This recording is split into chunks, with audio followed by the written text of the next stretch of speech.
Alô, estudantes, queridos e queridas, professores e professoras aí que vão acompanhar essa aula agora ao vivo de Química para vocês do nosso Meu Papel no Desenvolvimento Sustentável. Estou aqui com o nosso professor Luiz Ricardo. Fala, professor Luiz, de boa? Olá, bom dia a todos. Então vamos ter mais uma aula de Química hoje. Meu nome é Luiz, sou professor de Química e nós vamos falar, da sustentabilidade relacionada à água. Bacana aí, professor Luiz aí, no caso, eu queria passar para o professor, queria ir passando aí, já pode comentar com vocês aí de boa. Muito bem.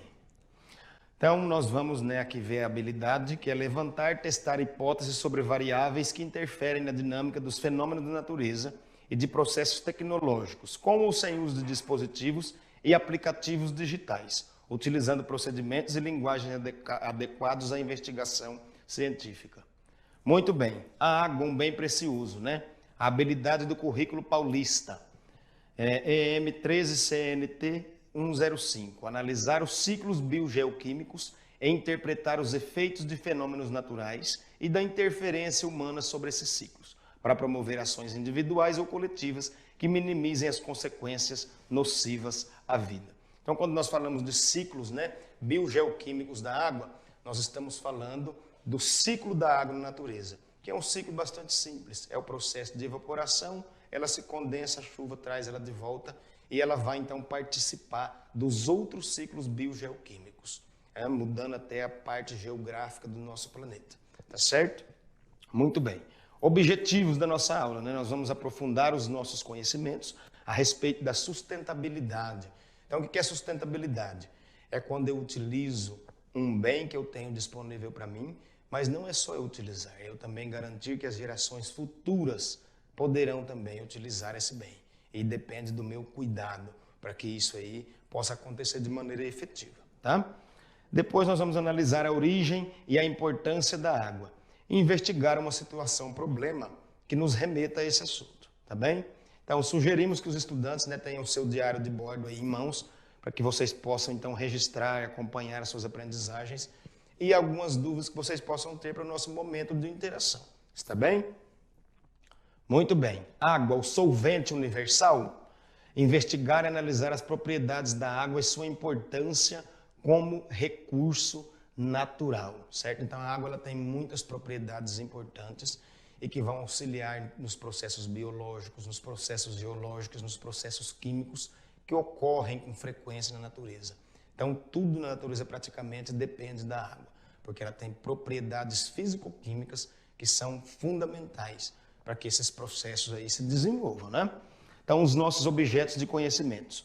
Características e propriedades da água, aquilo que nós aprendemos desde o ensino fundamental, Características, a água insípida, a água inodora, a água incolor, Nós temos várias propriedades importantes aí para serem estudadas, embora nós não podemos dizer que a água é incolor, A água, na verdade, ela tem uma coloração azulada muito fraquinha, mas então ela tem a sua cor, tá certo? E propriedades da água, a importância da água para a sustentabilidade, porque sem água nós não teremos, nas nossas gerações futuras, nenhuma perspectiva, nenhuma expectativa de vida. Então ela é um bem que está disponível a nós, mas nós temos que cuidar dela. Usar sim, mas usar com responsabilidade. Lembrando que nós temos aí, as nossas outras gerações, para que esse bem possa chegar até lá e dar a eles a mesma vida que nós estamos tendo hoje, tá certo? A água para a sustentabilidade, o comportamento anômalo da água, ligações de hidrogênio, tensão superficial, saturação. Quando a gente fala de ligações de hidrogênio aqui, nós estamos falando de uma força intermolecular que existe entre a água e alguns compostos químicos, tá certo? E também da força com que essa água, com que essas moléculas se ligam para nos dar água líquida, qual a característica que ela tem hoje, tá certo? Então, dentro desse contexto aqui, tudo está interligado, Quando a gente fala de forças intermoleculares, nós estamos falando de estado físico da água, como por exemplo, a água ela tem um comportamento contrário quando nós falamos, por exemplo, dela no estado sólido. Você pode pegar um copo de vidro e encher de água e colocar no congelador, certo? Você vai ver que esse copo vai ser quebrado. A água, então, ela tem um comportamento diferenciado, porque tudo quanto é coisa que está no estado sólido tende a estar mais organizado e junto. No caso da água, não é assim. Quando a gente congela a água, nós aumentamos a quantidade de ligações de hidrogênio, certo? Isso provoca um aumento no volume, um espaçamento entre essas moléculas, quando ela está no estado sólido. Consequentemente, ela vai fazer, então, a ruptura do copo. Então, a água no estado sólido tem um comportamento diferente dos outros compostos que se encontram nesse estado. Está bem? Muito bem. Aí nós vamos também ver mais adiante, né? A saturação, que é a quantidade que a água aguenta de algum soluto presente nela. Por exemplo, ela suporta até 37 gramas de sal de cozinha, né? O cloreto de sódio dissolvido nela. Saturação é a quantidade certinha que ela consegue manter sem que haja depósito no fundo do recipiente, né? Nós vamos ver a solubilidade. Nós sabemos que a grande maioria dos compostos químicos, não todos, né, são solúveis em água, mas se eu pingar óleo na água, está separado. Mas você pode ter certeza que uma ou outra molécula escapou e ele está solubilizado ali. E é por isso que nós temos que ter essa consciência de que uma gota de óleo apenas, ela é suficiente para contaminar de 20 a 25 litros de água. Isso é uma questão de sustentabilidade. Quando nós descartamos óleo nas águas de qualquer maneira, nós estamos contaminando milhares e milhares de litros de água. Tá certo? Muito bem. Tensão superficial nós vamos falar aqui, porque a tensão superficial ela vai surgir quando existem, por exemplo, animais, principalmente na vida marinha, né? E na vida animal em geral, existem animais que precisam de viver ali sob a água, viver em cima da água. Mas só que eles não podem afundar, mas precisam de viver ali. Então existem forças, né, que estão atuando em direções opostas. Logicamente haverá uma anulação dessas forças e o animal vai conseguir ficar ali em cima, que nós vamos ver uma figura mais à frente aqui. E o pH da água, que nos diz muito sobre ela. A água pura deve ter seu pH em torno de 7, que é o que é considerado neutro. Se nós temos um pH baixo, mais ácido, né, abaixo de 7 mais ácido, significa que alguma coisa não está bem. Há algum tipo de poluição provocando a acidez daquela água. Ou também nós podemos ter um pH um pouco mais alto.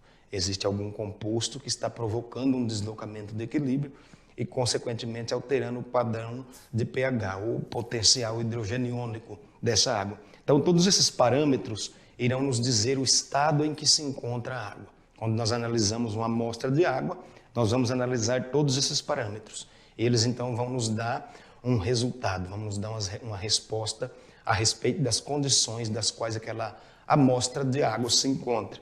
Tá bem? Muito bem. De onde vem a água que você utiliza no seu cotidiano, certo? Então, a água que a gente utiliza no nosso cotidiano pode ter diversas fontes, tá? Ela pode vir de poços artesianos, pode vir de rios, pode vir de grandes lagos, de represas. Ela pode ter diversas fontes. E é importante nós sabermos qual que é a procedência dessa água que nós estamos utilizando. Até mesmo porque a água, como solvente universal, ela solubiliza todo e qualquer tipo de impureza. E a maioria das vezes nós não conseguimos enxergar essas impurezas que estão ali. E elas podem ser e são, né, muito nocivas para a nossa saúde, certo? Então, para responder essa pergunta, precisamos nos localizar no tempo e no espaço, visto que a água que as pessoas utilizam para seu consumo pode ser proveniente de diversas fontes, desde fontes potáveis, que é aquela água própria para o nosso consumo, ou também que foi tratada, né, devidamente aí nas estações de tratamento, até fontes poluídas, como é o caso de muitos e muitos locais aí, onde as pessoas não têm acesso a um tratamento de água adequado e acabam tendo que consumir a água do jeito que vem para elas. E isso tem sido causa de doenças, né, e de uma série de problemas de saúde. Tá? Por que a água tem que ser falada, tem que ser estudada? Porque ela é um composto químico indispensável para a manutenção e existência da vida, certo? E se ela não estiver adequadamente preparada, ela vai interferir nesse processo. Então a vida não vai ser mantida e nem vai existir. Sem água não existe vida, porque ela é o solvente de todas as reações bioquímicas que acontecem durante os processos metabólicos dos seres vivos. Tá bem? Então é uma situação, né, que envolve questões sociais, econômicas e de acesso, certo? Então nós temos que ter acesso a uma água que esteja adequada para o nosso consumo. Isso está diretamente relacionado a questões sociais, tá certo? Muito bem. Onde essa água é coletada? Você sabe de onde a água que você utiliza é coletada? Você deve procurar saber. Nós temos que saber a água que nós estamos consumindo, qual é a procedência, se ela é tratada, se ela possui ou não um tratamento. Quando você pega a sua conta de água lá, existe, né, um resultado analítico que foi feito a respeito daquela água. Se ela tem presença de micro-organismos, se ela tem presença de compostos químicos ou metais pesados que são nocivos à saúde. Então, isso aí já vem na sua conta de água. Basta você pegar e analisar essa parte que está ali, para você saber o que você está consumindo, né? Então, é de extrema importância abordarmos a questão do lugar onde a água é coletada, pois há o risco de ser água de fonte contaminada, tornando-a imprópria para o consumo humano, ou até esse local de coleta pode sofrer algum tipo de degradação devido à ação humana. Então, hoje nós temos aí um grande problema de poços artesianos, né, que estão sendo perfurados sem as diretrizes ambientais serem seguidas corretamente, e isso tem causado problemas ambientais, porque se você fura um poço de qualquer maneira, você está abrindo, né, um local ali onde pode ser uma porta de entrada de contaminação para o restante da água que está no lençol freático, tá certo? Então nós temos que ter essa noção, porque você não está contaminando só a sua água, você está contaminando a água que as outras pessoas irão utilizar para o consumo, tá certo? Contaminantes da água. Então, geralmente, a contaminação da água tem a atividade humana como causa. Algumas delas são, na maioria das vezes, né, 99% das vezes, é a atividade e a ação humana que causa, infelizmente, esse tipo de poluição, esse tipo de degradação do meio ambiente. Tá lá, metais pesados, como, por exemplo, mercúrio, que é advindo da mineração, né, de ouro e outros metais e pedras preciosas. Então, a presença do mercúrio na água aí, ele pode causar cânceres e diversas outras doenças. Por ser um metal pesado, ele consegue passar de geração para geração por meio do aleitamento materno.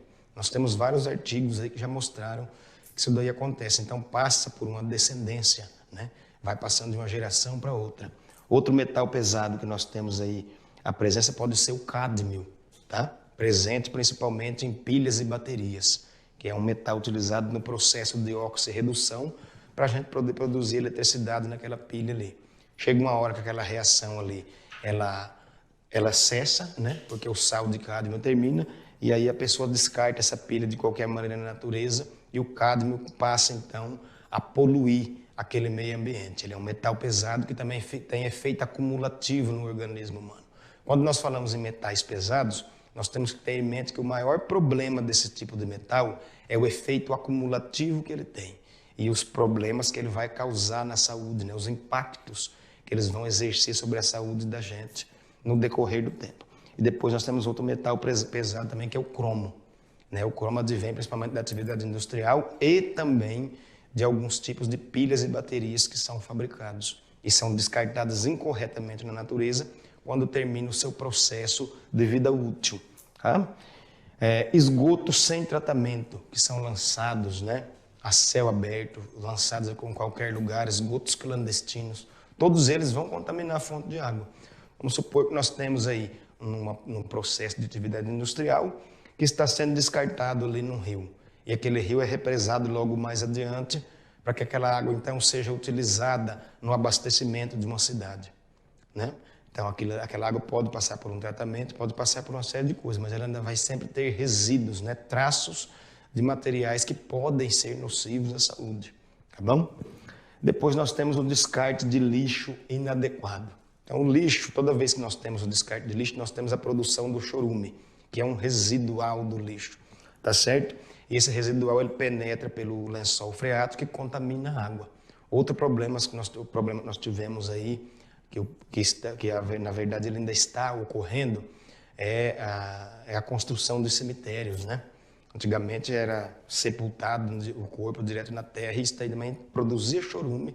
Esse chorume começou a contaminar o lençol freático, tá certo? Então nós temos diversos problemas aí de descarte inadequado, não só de lixo, mas de outros materiais que podem causar a poluição da água, tá bem?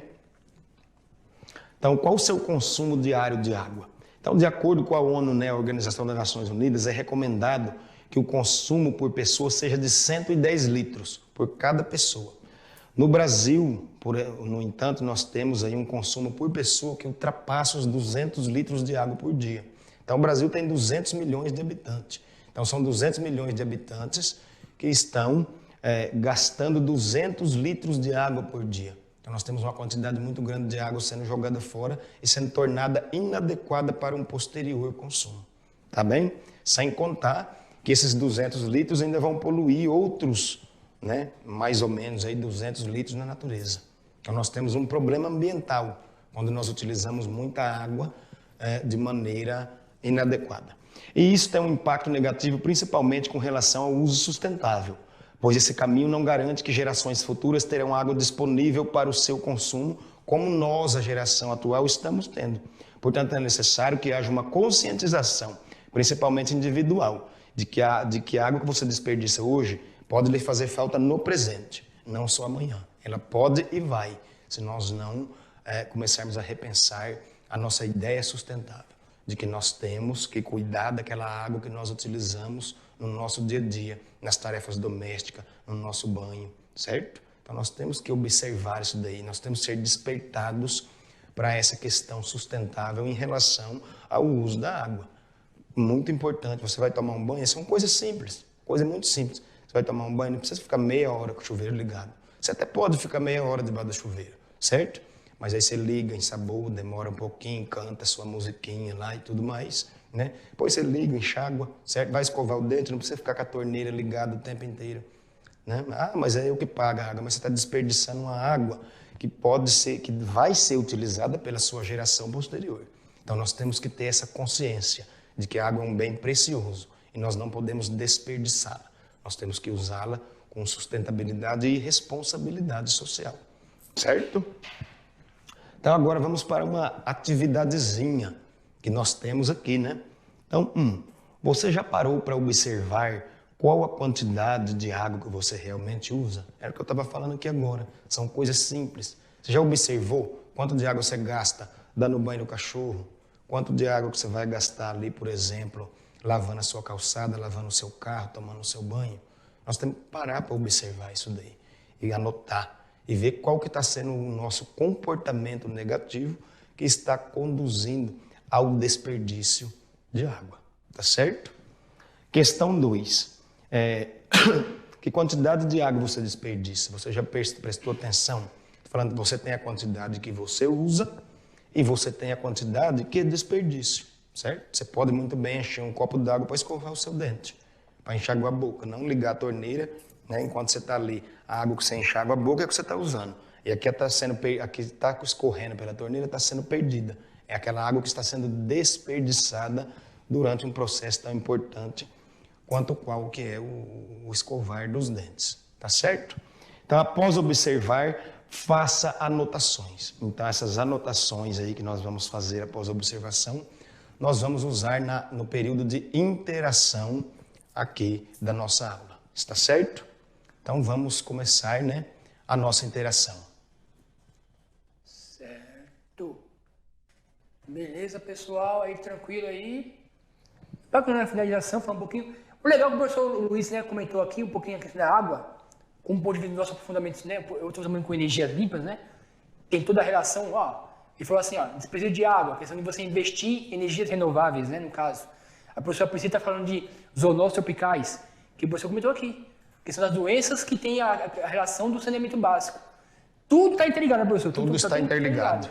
A parte de doenças, o investimento em energias renováveis, né, no caso, e a questão da água, né, como um solvente, como aí uma propriedade fundamental para a vida no planeta, né? Não é questão de assim, mas ali você pode substituir, não. E água potável, falando de água potável. Né? Água que pode ser consumível, né, no caso. Então, isso que é importante a estudante estar por dentro do como que as coisas estão integradas, né, professor? Como as coisas estão integradas na nossa vida. E aí, depois, agora, aí, no caso, vamos chamar a nossa vinheta para depois ter interação com a gente aqui ao vivo. Manda sua pergunta aí, professor, manda sua pergunta que estaremos aqui para fazer essa discussão, fazer esse bate-papo com vocês, certo? E aí, pessoal, roda a vinhetinha aí e vamos que vamos!